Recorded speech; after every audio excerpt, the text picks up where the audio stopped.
Then after a year off, traveling the world, came that great campaign of 1968, the most divisive year in American history since the Civil War. Many of us recall that year. Consider what happened. As we took off on January 31st with the boss going up to New Hampshire, the last day of January, the siege of Khe Sanh was at its height, and the Tet Offensive had just begun.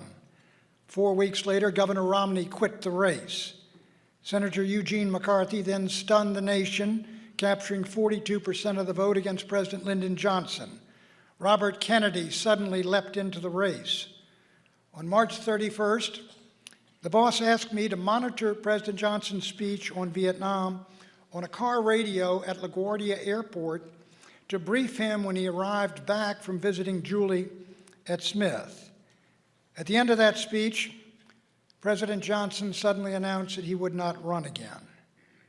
4 days after that political earthquake, Dr. Martin Luther King was assassinated in Memphis. Washington and 100 other cities exploded in riots that lasted days and required tens of thousands of troops. In early June, a week after our Oregon primary victory, I got a 3 a.m. call from our Bible building headquarters. Robert Kennedy had been shot in Los Angeles in a hotel kitchen. I called the boss. Julie and David had been watching TV and already awakened him. That August, the Democratic Party came apart in a bloody brawl in the streets between police and protesters in Chicago. And so it went in that dramatic and divisive year. But at its end, Richard Nixon was President of the United States. Now consider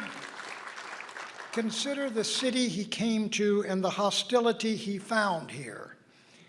The nation had been torn apart by a half-decade of assassinations and riots, crime and campus anarchy.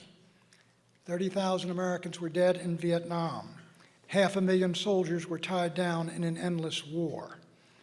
The country was coming apart. Richard Nixon was the first president since Zachary Taylor to take the oath of office with both houses of Congress against him.